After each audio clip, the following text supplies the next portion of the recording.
Mr. Speaker,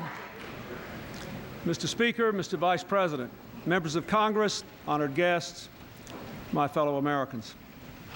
Tonight I have the honor of reporting to you on the State of the Union. Let me begin by saluting the new Speaker of the House and thanking him, especially tonight, for extending an invitation to two guests sitting in the gallery with Mrs. Hastert. Lynn Gibson and Wenling Chestnut are the widows of the two brave Capitol Hill police officers who gave their lives to defend Freedom's house.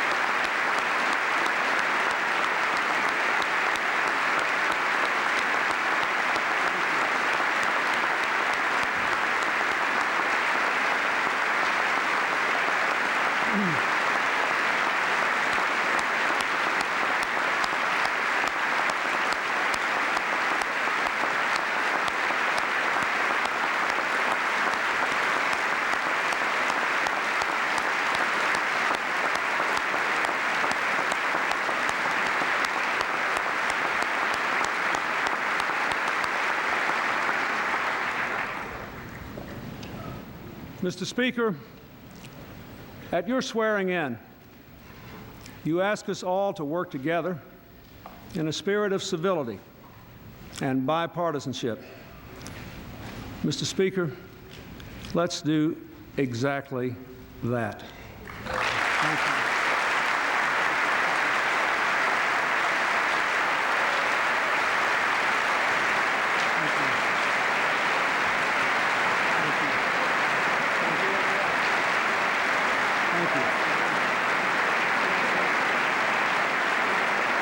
you.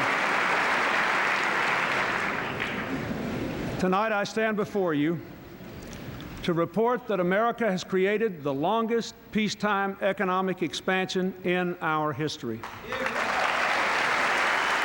With nearly 18 million new jobs, wages rising at more than twice the rate of inflation, the highest home ownership in history, the smallest welfare rolls in 30 years, and the lowest peacetime unemployment since 1957.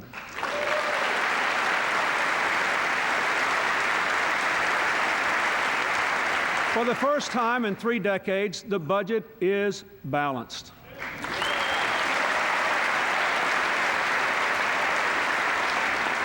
From a deficit of $290 billion in 1992, we had a surplus of $70 billion last year, and now we are on course for budget surpluses for the next 25 years.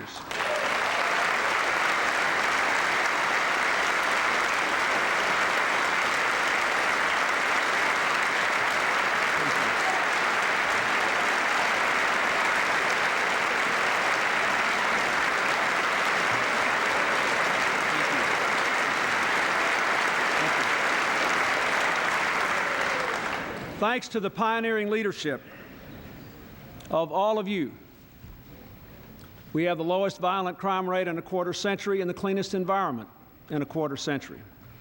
America is a strong force for peace, from Northern Ireland to Bosnia to the Middle East. Thanks to the leadership of Vice President Gore, we have a government for the information age.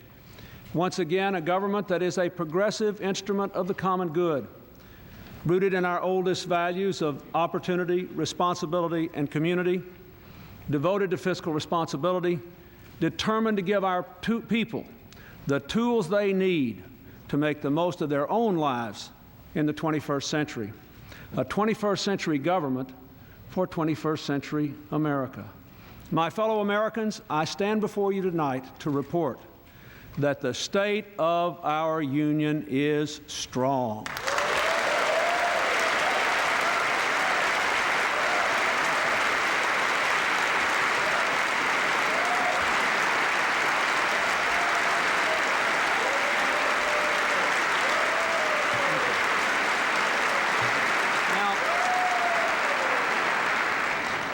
America is working again. The promise of our future is limitless, but we cannot realize that promise if we allow the hum of our prosperity to lull us into complacency. How we fare as a nation far into the 21st century depends upon what we do as a nation today. So with our budget surplus growing, our economy expanding, our confidence rising, now is the moment for this generation to meet our historic responsibility to the 21st century. Our fiscal discipline gives us an unsurpassed opportunity to address a remarkable new challenge, the aging of America. With the number of elderly Americans set to double by 2030, the baby boom will become a senior boom. So first, and above all, we must save Social Security for the 21st century.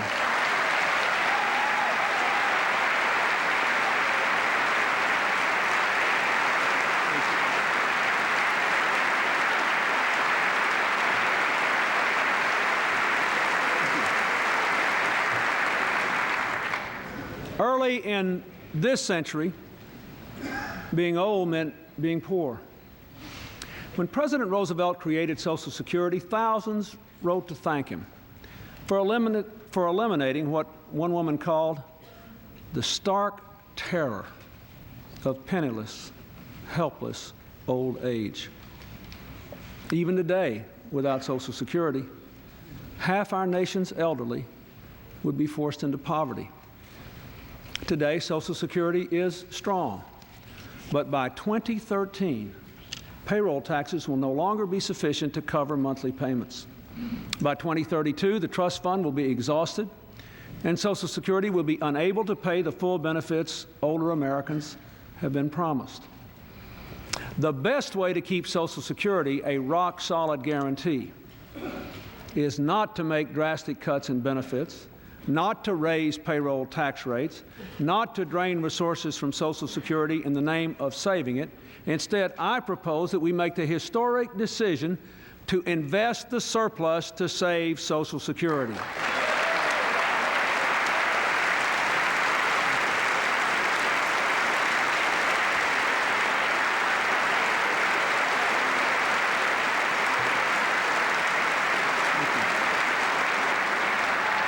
Specifically, I propose that we commit 60% of the budget surplus for the next 15 years to Social Security, investing a small portion in the private sector just as any private or state government pension would do.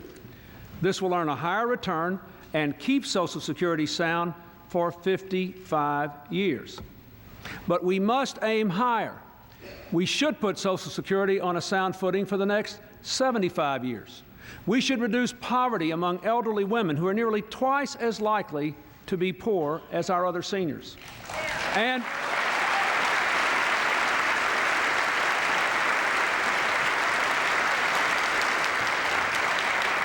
we should eliminate the limits on what seniors on Social Security can earn.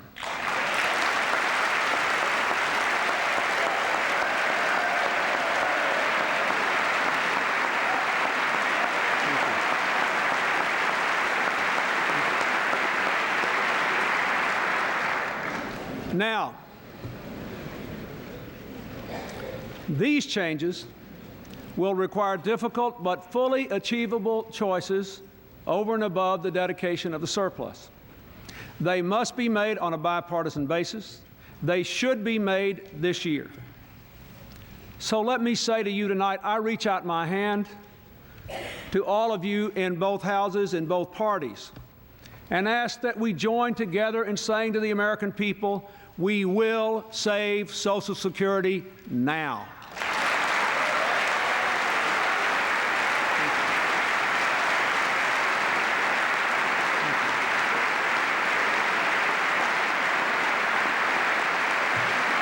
Now,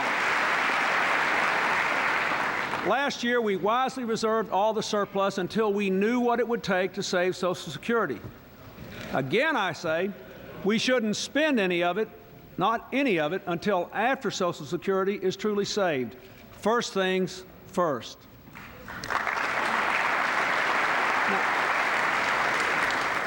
Second, once we have saved Social Security, we must fulfill our obligation to save and improve Medicare. Already we have extended the life of the Medicare Trust Fund by 10 years, but we should extend it for at least another decade.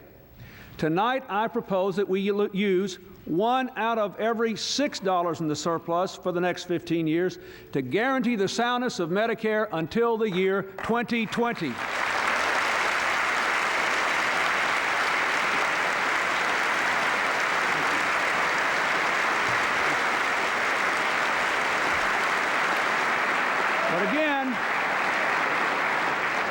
But again, we should aim higher. We must be willing to work in a bipartisan way and look at new ideas, including the upcoming report of the Bipartisan Medicare Commission.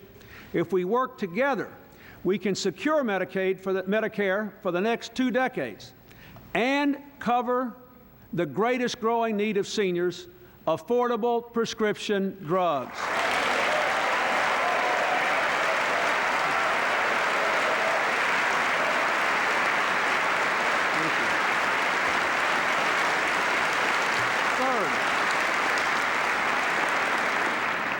Third, we must help all Americans from their first day on the job to save, to invest, to create wealth. From its beginning, Americans have supplemented Social Security with private pensions and savings. Yet today, millions of people retire with little to live on other than Social Security. Americans living longer than ever simply must save more than ever. Therefore, in addition to saving Social Security and Medicare, I propose a new pension initiative for retirement security in the 21st century.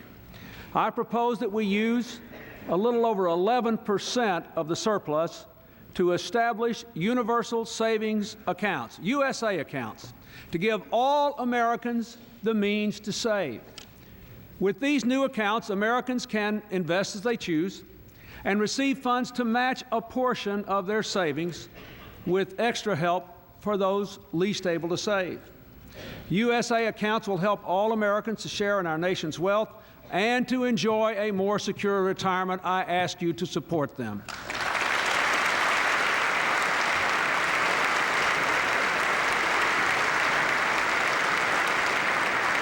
Fourth, we must invest in long-term care.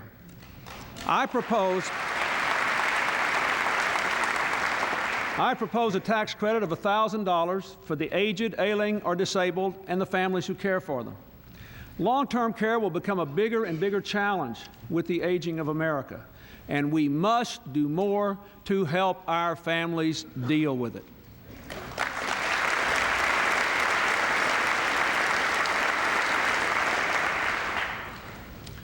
I was born in 1946, the first year of the baby boom.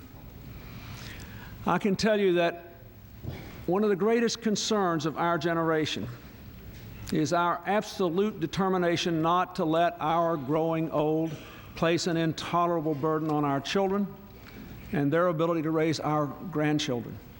Our economic success and our fiscal discipline now give us an opportunity to lift that burden from their shoulders, and we should take it.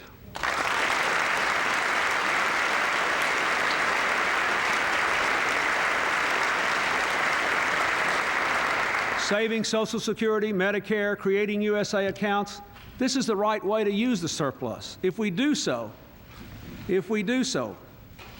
we will still have resources to meet critical needs in education and defense.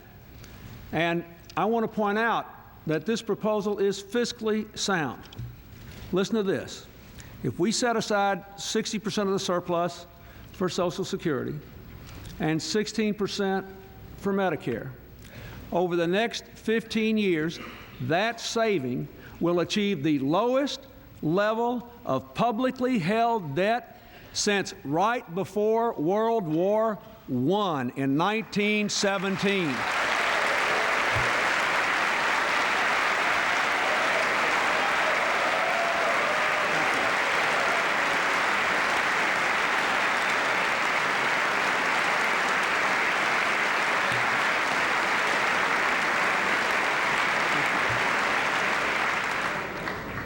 So with these 4 measures, saving Social Security, strengthening Medicare, establishing the USA accounts, supporting long-term care, we can begin to meet our generation's historic responsibility to establish true security for 21st century seniors. Now, there are more children from more diverse backgrounds in our public schools than at any time in our history.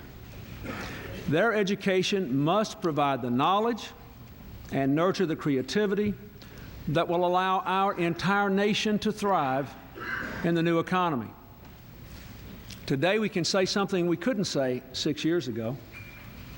With tax credits and more affordable student loans, with more work-study grants and more Pell Grants, with education IRAs and the new Hope Scholarship tax cut that more than 5 million Americans will receive this year, we have finally opened the doors of college to all Americans.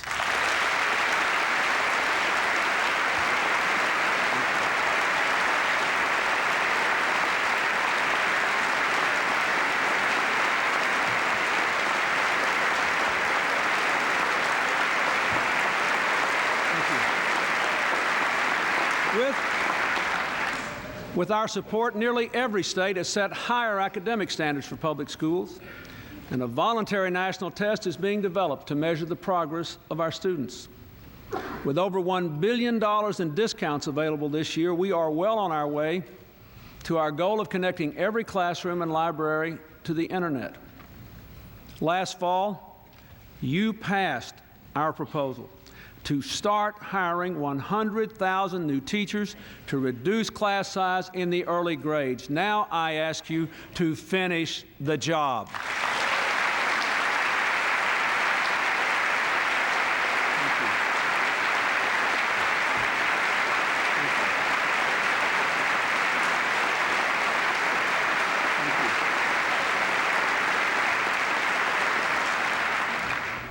You know, our children are doing better. SAT scores are up, math scores have risen in nearly all grades, but there's a problem. While our 4th graders outperform their peers in other countries in math and science, our 8th graders are around average, and our 12th graders rank near the bottom. We must do better. Now, each year, the national government invests more than $15 billion in our public schools. I believe we must change the way we invest that money to support what works and to stop supporting what does not work.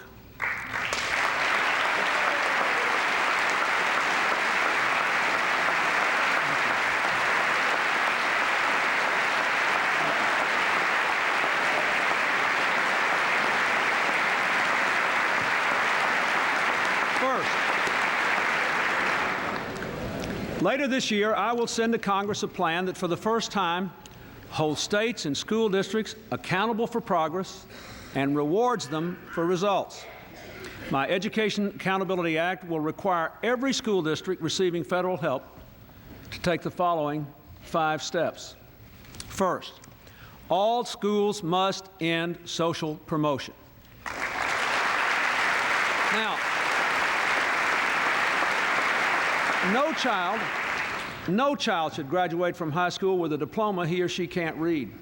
We do our children no favors when we allow them to pass from grade to grade without mastering the material. But we can't just hold students back because the system fails them. So my balanced budget triples the funding for summer school and after-school programs to keep 1 million children learning.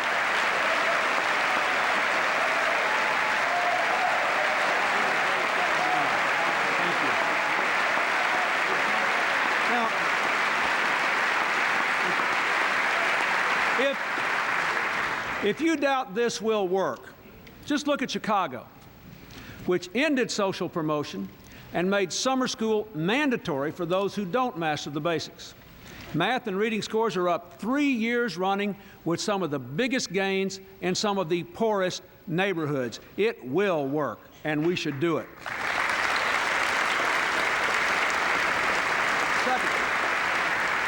Second, all states and school districts must turn around their worst performing schools or shut them down.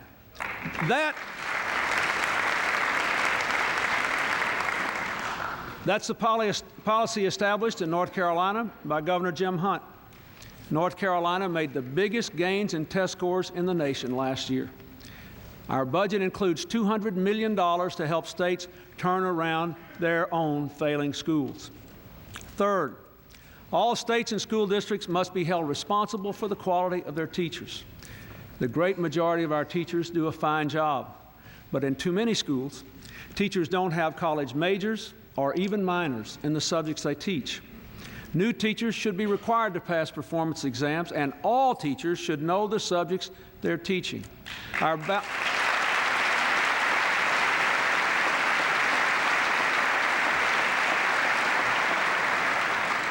This year's balanced budget contains resources to help them reach higher standards.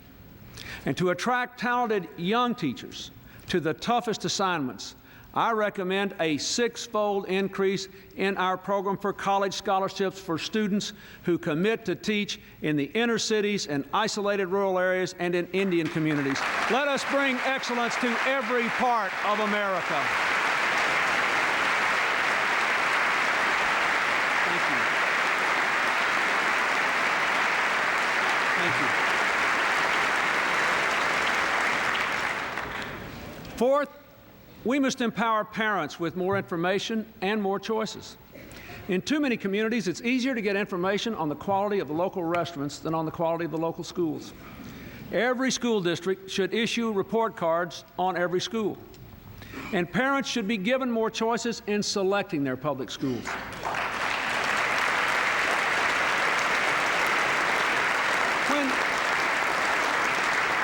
When I became president, there was just one independent public charter school in all America. With our support, on a bipartisan basis, today there are 1,100. My budget assures that early in the next century, there will be 3,000. Fifth, to assure that our classrooms are truly places of learning, and to respond to what teachers have been asking us to do for years, we should say that all states and school districts must both adopt and implement sensible discipline policies. Now, let's do one more thing for our children. Today, too many schools are so old they're falling apart, are so overcrowded, students are learning in trailers. Last fall, Congress missed the opportunity to change that.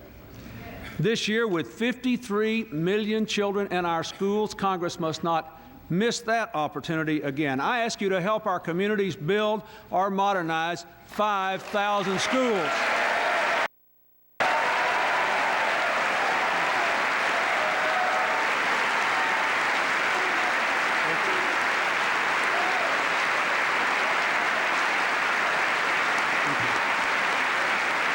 Now,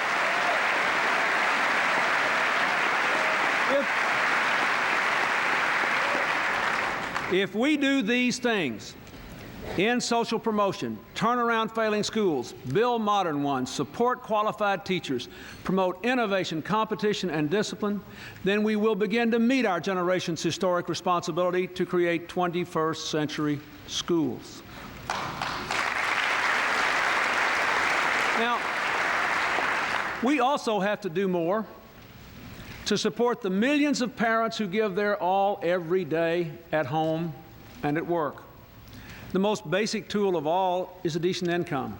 So let's raise the minimum wage by $1 an hour over the next 2 years.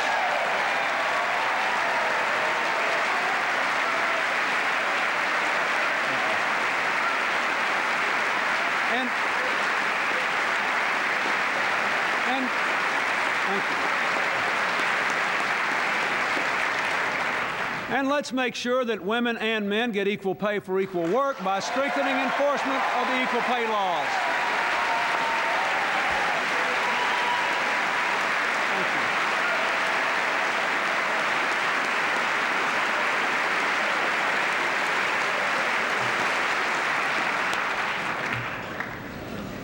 That was encouraging, you know.